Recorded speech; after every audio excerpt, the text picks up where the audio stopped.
தான் வெயிட் பண்ணிட்டு இருக்கோம். ஏன் டைம் ஆயிடுச்சு, நீங்கள் சாப்பிட்டு படுக்க வேண்டியதானே? எப்படிடா அது எங்க போறேன்னு சொல்லல, ஃபோன் பண்ணா எடுக்க மாட்டேங்கிற. பாவம் என்ன பண்ணுவா? அப்படி எங்க போயிருந்த? இல்லை, ஒரு அன்வான்ட் கால் வந்துட்டே இருந்துச்சு, அதனால் ஃபோனை சைலண்ட்டில் போட்டு அப்புறம் மாற்ற மறந்துட்டேன். ஃப்ரெண்டு ஒருத்தன் வந்திருந்தான், பேசிட்டு இருந்தேன், டைம் போனதே தெரியல. டைம் போனதே தெரியாம பேசுற அளவுக்கு அப்படி யார் இந்த ஃப்ரெண்டு? அந்த இவன் நம்ம மாமா டைம் ஆச்சு, அவர் சாப்பிட்டுமே. சரி போ, சாப்பிட போ.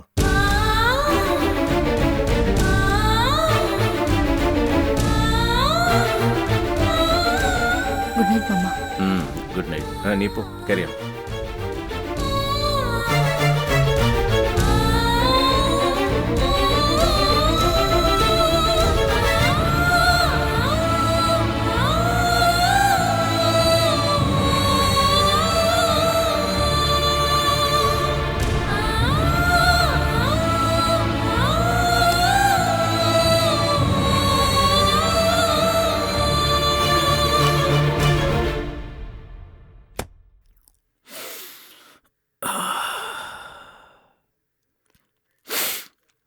தேங்க்ஸ்.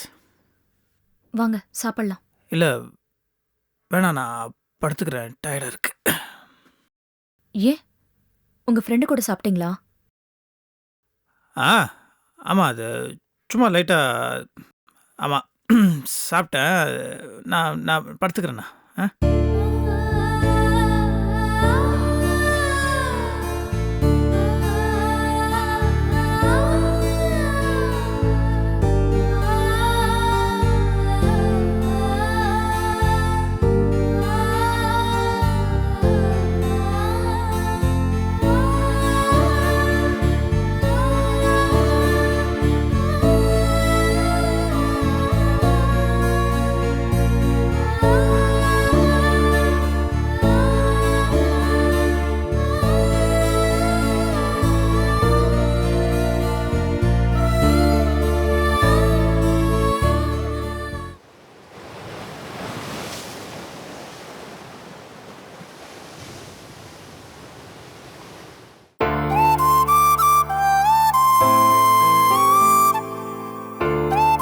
சரவணா,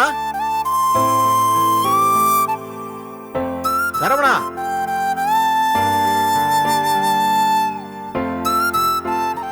அண்ணா வாங்கண்ணா. என்னண்ணா வீடு தேடி வந்திருக்கீங்க? ஏதாவது முக்கியமான விஷயமா? மகதியை பார்த்துட்டு போலான்னு வந்தேன். மகதியை கொஞ்சம் கூப்பிடுறியா? மகதியா? ஆ. மகதி, மகதி, யார் வந்திருக்கா பாரு.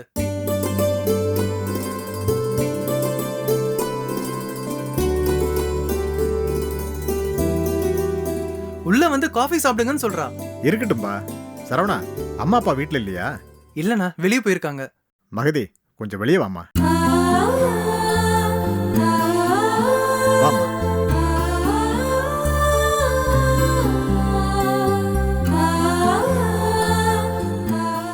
இனிமே இந்த சைக்கிள் உனக்கு தான்மா. இந்தம்மா சாவி. இந்த சைக்கிள் என் பொண்ணோடதுதாம்மா. உங்க பொண்ணு ஓட்டிட்டு இருந்த சைக்கிளை எதுக்கு நான் மகதிக்கு தரீங்க? சரவணா, என் பொண்ணு இப்ப உயிரோட இல்லப்பா.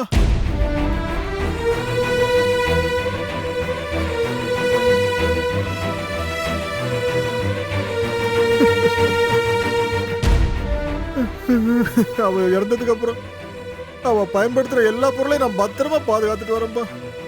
யாரு கேட்டாலும் கொடுக்கறது இல்ல. அந்த பொருளை எல்லாம் பார்க்கும்போது என் பொண்ணு என் பக்கத்துல இருக்கிற மாதிரியே இருக்குதுப்பா. இந்த சைக்கிளை அவ ஆசைப்பட்டு கேட்டப்ப நான் ரொம்ப வறுமையில இருந்தேன். அவ ஆசைப்பட்டு கேட்டுட்டான்னு அங்கங்க கடனை உடனே வாங்கி கொடுத்தேன். அப்பா இவ்வளவு கஷ்டத்துலயும் எனக்கு சைக்கிள் வாங்கி கொடுத்தாருன்னு நினைச்சு இந்த சைக்கிள் மேல அவளுக்கு ஒரு தனி பெரிய உண்டுப்பா. காலையில ஒரு தடவை, மத்தியானம் ஒரு தடவை, சாயந்தரம் ஒரு தடவை, நைட்டு ஒரு தடவைன்னு தொடச்சு ரொம்ப பத்திரமா வச்சுக்குவாப்பா. ஆனா அந்த ஆண்டவன் தான் அவளை பாதி ஆயுசுலயே கூட்டிட்டு போயிட்டான்ப்பா.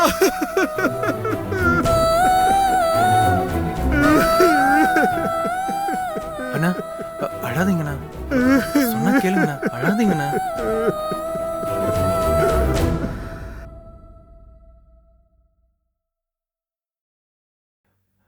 உங்க பொண்ணு ஞாபகமா வச்சிட்டு இருக்கிறதா சொன்னீங்க. அப்படி இருக்கும்போது இது எதுக்கு எனக்கு தரீங்கன்னு கேக்குறா. வேண்டான்னு சொல்றானே. இல்ல மகதி, பொண்ணு ஞாபகமா கண்ணு முன்னால நிறுத்தி வச்சிருக்கிறத விட நீயும் என் பொண்ணு மாதிரிதாம்மா. நீ அந்த சைக்கிளை ஓட்டிட்டு போறத பார்த்தா என் பொண்ணே சைக்கிள் ஓட்டிட்டு போற மாதிரி இருக்கும். அத பார்க்கும்போது என் பொண்ணு என் கூடவே இருக்கிற மாதிரி சந்தோஷமா இருக்கும்மா. அப்படி ஒரு சந்தோஷம் எனக்கு தரணும்னு நினைச்சேன்னா மறுக்காம இந்த சாவியை வாங்கிக்கம்மா. வாங்கிக்கோ மகதி. மகதி, நாங்க எல்லாரும் காசு கொடுத்து உன்னால சைக்கிள் வாங்க முடியாம போச்சு. நேத்து நீ நடந்தே சாப்பாடு கொண்டு வந்ததை பார்க்கும்போது மனசுக்கு ரொம்ப கஷ்டமாயிடுச்சுமா. ஆனா இன்னைக்கு இதே சைக்கிள்ல மத்தியானம் எல்லாருக்கும் சாப்பாடு கொண்டு வரணுமா?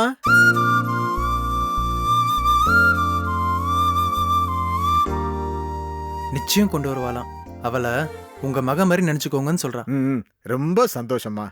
சரவணா, அப்ப நான் வரட்டுமா?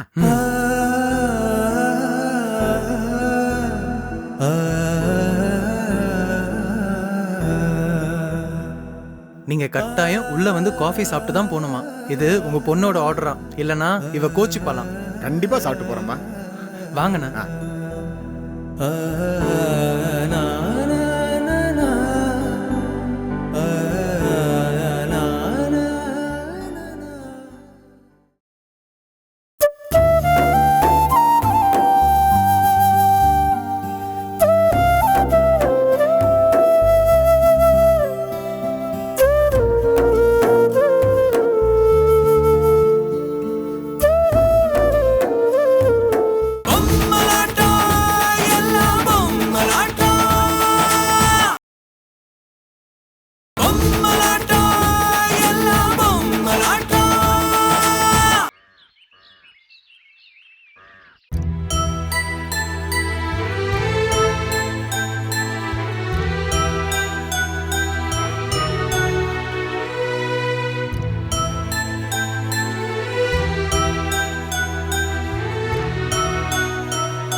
நல்ல வேலை பாரதி, நீ வந்த. இந்த துரையும் கடைக்கு போயிட்டாரு, பூபதியும் காணோம். யாருடா வருவாங்கன்னு பாத்துட்டே இருந்தேன். எதுக்குத்த? மாப்பிள்ள பாவம் பாரதி, 1 மணி நேரமா அங்கேயே உட்கார்ந்து எழுதிட்டு இருக்காரு. ஏதோ கதை எழுதுறார் போல இருக்கு. இந்த தேவிக்கு கொஞ்சமாச்சும் பொறுப்பு இருக்கான்னு பாரு. வீட்டுக்காரர் உட்கார்ந்து வேலை செஞ்சிட்டு இருக்காரு. அப்பப்ப காஃபி டீ ஏதாவது வேணுமான்னு கேட்டு குடுக்கணும், இல்ல தின்பண்டம் ஏதாவது வேணுமான்னு கேட்டு குடுக்கணும்னு ஒரு அக்கறை இருக்கான்னு பாரு. எழுதிக்கிட்டு தானே இருக்காரு. அவருக்கு எதுக்கு இதெல்லாம்? உனக்கு தெரியாது பாரதி, எழுதுறப்போ அவங்களுக்கு அப்பப்போ காஃபி டீ தேவைப்படும்னு நான் படிச்சிருக்கேன். இப்படி உட்கார்ந்து எழுதிட்டு இருக்கப்போ நான் போய் டிஸ்டர்ப் பண்றது தப்போன்னு நினைச்சிட்டே இருந்தேன். காஃபி போட்டு வச்சிருக்கேன், நீ போய் கொஞ்சம் மாப்பிளை கொடுத்துடுறியா? நான் டிஸ்டர்ப் பண்ணா பரவாயில்லையாத்த? என்ன பொண்ணுமா நீ எல்லாம் இந்த காலத்து பொண்ணுங்க. யார்கிட்ட எப்படி பேசணும்னு உங்களுக்கு எல்லாம் நல்லாவே தெரியும்.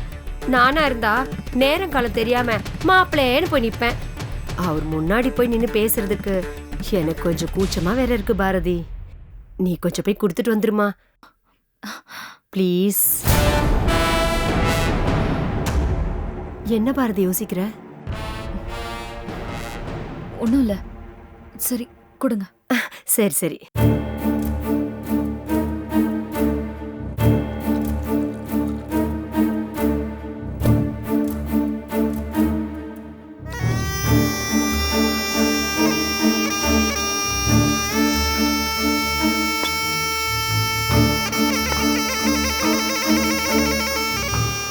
பாரதி. ம். பாரதி, அப்படியே முறுக்கு, மிக்சர் வேற ஏதாவது வேணுமான்னு கேட்டு பாரேன். ம்.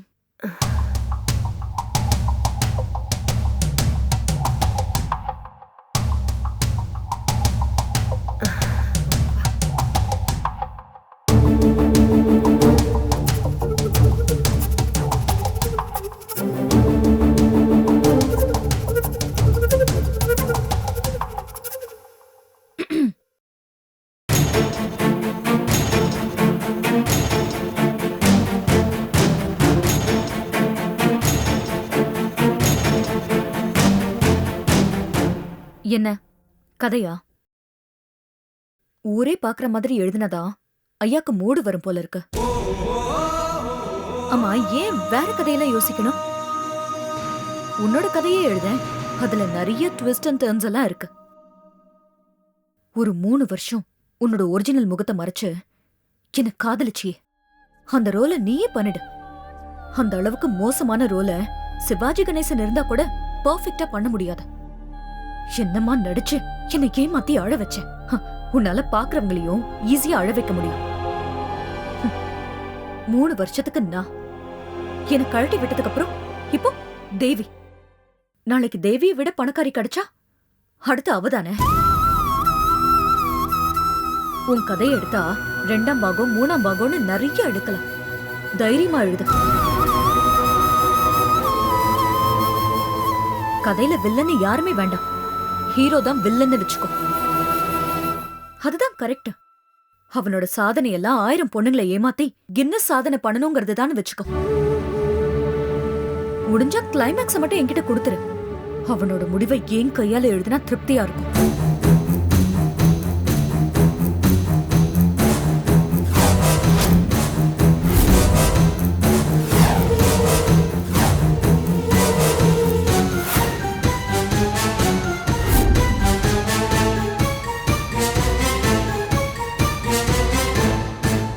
இது லவ் ஸ்டோரிங்க, லவ் ஸ்டோரி. அதுலயே வந்தது காமெடியான காதல் கதை.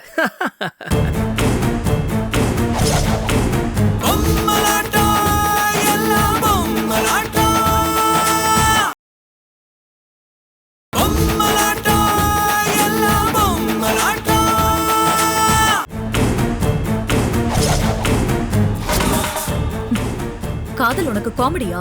ஹாய் தேவி டார்லிங், எப்போ வந்த? ஹாய்.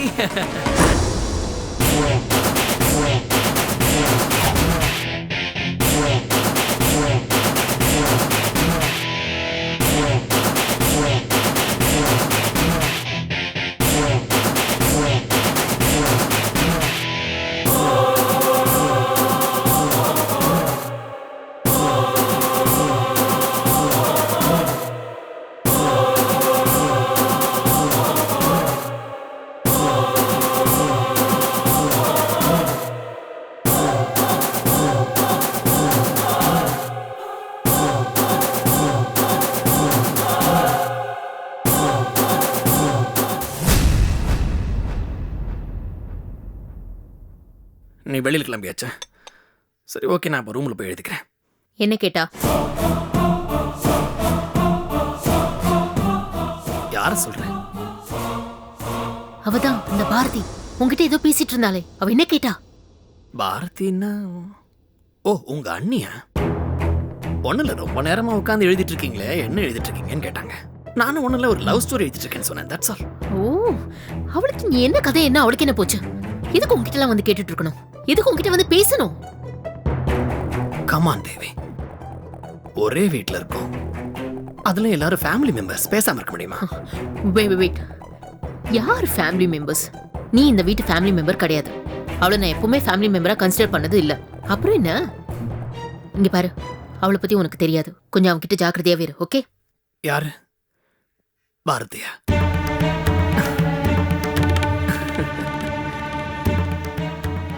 ஆமா, எனக்கு தெரியாது. என்ன புத்திசாலித்தனமா பேசுறதா நினைப்பா? அவளை பத்தி உனக்கு என்ன தெரியும்? இந்த மாதிரி தான் அவ எல்லார்கிட்டயும் பேசி எல்லாரும் என்ன பேசுறாங்க, என்ன பண்ணிட்டு இருக்காங்கன்னு கவனிச்சுட்டே இருப்பா. தேவையான இடத்துல அப்பா கிட்ட போய் போட்டு கொடுத்துருவா. சரியான பாலிடிக்ஸ் பண்றவோ. நீ பெட்டர் அவகிட்ட ஜாக்கிரதையாவே இரு. அப்படியா? ஆமா, அவகிட்ட பேசுறத முக்காவாசி நேரம் அவாய்ட் பண்ணிடு. அவ இப்படிதான் நல்லவ மாதிரி நடிச்சு வாயில இருக்கிறதெல்லாம் பிடுங்கிடுவா. பிடிங்க அப்பா கிட்ட போய் எல்லாத்தையும் சொல்லிடுவா. அவ்வளவுதான், நம்ம போட்ட பிளான் எல்லாம் கொலாப்ஸ். கொஞ்சம் டேஞ்சரான பொம்பளை, அதனால தான் சொல்றேன். தேவி, ஒருத்தங்களை பார்த்தாலே நல்லவங்களா கெட்டவங்களான்னு தெரியாதா? உங்க அண்ணியை பார்த்தா ரொம்ப நல்ல டைப்பா தெரியுது. நல்லவோ அவோ. அவளோட பேக்ரவுண்ட் பத்தி உனக்கு தெரியாதுல? சரியான ஹோப்லெஸ் ஆனவ. அவ ஏற்கனவே ஒருத்தனை லவ் பண்ணவ, அது உனக்கு தெரியுமா? எனக்கு எதுக்கு இதெல்லாம்? நீதான் அவளை நல்லவன் சொல்றியே, அதுக்காக தான் சொல்றேன். அவ ஒருத்தனை லவ் பண்ணிட்டு இருந்தா. சந்தோஷ் போய் கல்யாணம் பண்ணிக்கிறான்னு கேட்ட உடனே சந்தோஷ கல்யாணம் பண்ணிக்கிட்டு அவ லவ் பண்ணவன விட்டுட்டா. எதுக்குன்னு தெரியுமா? இங்க பாரு, எனக்கு எதுக்கு இதெல்லாம் தெரியணும்? தெரிஞ்சுக்கோ. சந்தோஷ் பணக்காரன், அவ லவ் பண்ணிட்டு இருந்தவன் ஒரு பிச்சைக்காரன். பணக்காரனை பார்த்த உடனே பிச்சைக்காரனை விட்டுட்டு பணக்காரனை கல்யாணம் பண்ணிட்டான். அதான். லுக், 1000 இருந்தாலும் பாரதி உங்க அண்ணி. உங்க அண்ணியை நீயே இப்படி அசிங்கப்படுத்துற?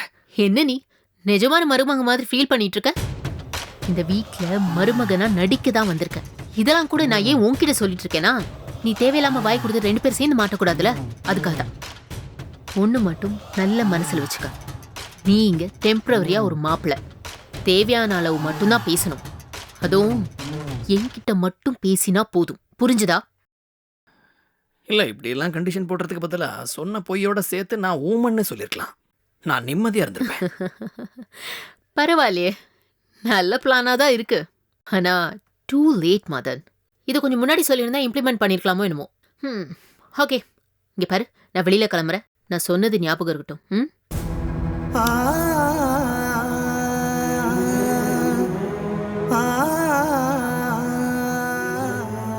ஊமையாவே இருந்து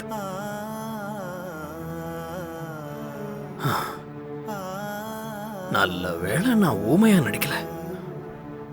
ஒருவேளை நான் ஊமையா நடிச்சிருந்தா ஊமன் வேற போய் சொல்றியான்னு இவங்க அப்பா அதுக்கும் சேர்த்துல திட்டிருப்பாரு. அப்பா, தேங்க் காட் இந்த ஐடியா முதல்ல இவளுக்கு தோணாம போச்சு.